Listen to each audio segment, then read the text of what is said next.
الحمدللہ وکفا وسلام علی سید الانبیاء وعلی اصحابہ وآل بیتہ اجمعین۔ بسم اللہ الرحمن الرحیم۔ حضرت عمر رضی اللہ تعالیٰ عنہ کے اسلام لانے تک ہم نے سیرت کے واقعات بیان کیے تھے۔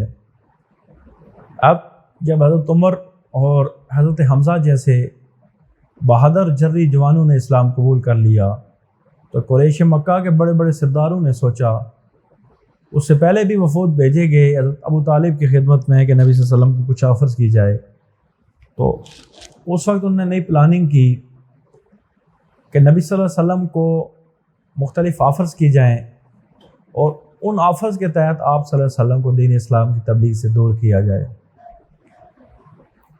عتبہ بن ربیعہ جو قریش مکہ کا ایک بڑا سردار تھا، اس کو قریش نے نبی صلی اللہ علیہ وسلم کی طرف بھیجا کہ آپ نبی صلی اللہ علیہ وسلم کے پاس جائیں اور ان سے بات چیت کریں۔ تو عتبہ نبی صلی اللہ علیہ وسلم حرم مکہ کے اندر تشریف فرما تھے۔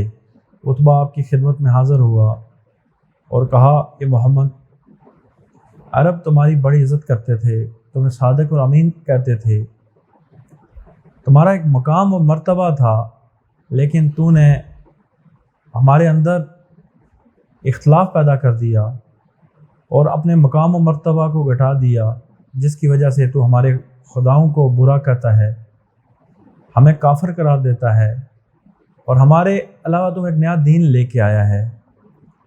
میں تمہارے لیے کچھ آفرز لایا ہوں، اگر تجھے یہ پسند آتی ہیں تو ان کو قبول کر لے۔ نبی صلی اللہ علیہ وسلم نے فرمایا کہ آپ بڑے ہیں، بتائیں کیا کہنا چاہتے ہیں۔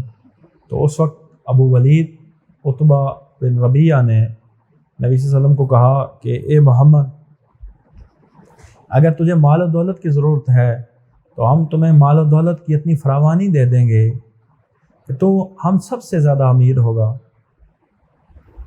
اور اگر تجھے عزت و مرتبے کا شوق ہے تو ہم تجھے سردار بنا دیں گے اور تیرے بغیر کوئی فیصلہ نہ کریں گے، آئندہ کے بعد ہر فیصلہ تیری مرضی سے کیا جائے گا۔ اور اگر آپ کو بادشاہی کا شوق ہے، اگر آپ کو حکومت کا شوق ہے تو ہم تمام قبائل مل کے آپ کو اپنا حکمران ڈکلیئر کر دیتے ہیں، تمام فیصلے آپ کی مرضی سے کیے جائیں گے۔ اور اس کے علاوہ اگر آپ کے اوپر کسی جن بوت کا سایہ ہے تو اس کا بھی ہم علاج کرواتے ہیں، اور خدا کی قسم اس کے لیے ہمیں اگر اپنی ساری دولت خرچ کرنی پڑے، ہم خرچ کرنے کے لیے تیار ہیں۔ یہ جب آفر دی گئیں تو نبی صلی اللہ علیہ وسلم نے فرمایا کہ ابو ولید، کیا آپ کی بات ختم ہو چکی ہے؟ انہوں نے کہا جی۔ انہوں نے کہا پھر میری بات سنیں۔ پھر نبی صلی اللہ علیہ وسلم نے اپنی آواز میں سورہ حامیم سجدہ کی ابتدائی آیات کو تلاوت کیا۔ اب ابو ولید عتبہ بن ربیعہ کا چہرہ چینج ہو گیا، چہرے پہ سرخی نمودار ہونے لگی، اور جب آپ سجدہ کی آیت پہ پہنچے تو اس نے اپنے کانوں میں انگلیاں ڈال دیں، دوڑتے ہوئے آپ کے منہ پہ ہاتھ رکھا، محمد رک جاؤ، میرے لیے مشکل ہے برداشت کرنا، کیونکہ وہ اہل زبان تھے اور قرآن کی چاشنی کو وہ سمجھتے تھے، قرآن کے رعب و دبدبے کو وہ سنتے تھے۔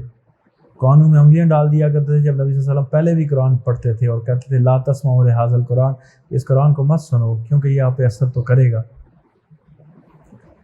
اب وہ وہاں سے بھاگا، قریش کے پاس آیا۔ قریش نے جب اس کے چہرے کا تغیر دیکھا تو انہوں نے کہا کہ آج کوئی کیفیت ہی چینج لگتی ہے۔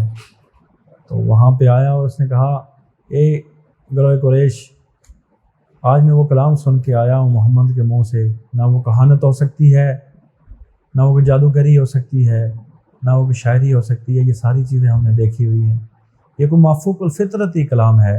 آج میری بات کو سنو کہ محمد کو اپنے حال پہ چھوڑ دو۔ اگر اس نے اپنی دعوت جاری رکھی تو لوگ اس کو قتل کر دیں گے، ختم کر دیں گے، اور اگر وہ غالب آ گیا تو یاد رکھو کہ اس کا غلبہ تمہارا ہی غلبہ ہے، وہ تمہاری قوم سے تعلق رکھنے والا ہے۔ اس وقت قریش مکہ کے باقی لوگوں نے اس کو بڑی پھٹکار کی کہ تو بھی متاثر ہو کے آیا ہے،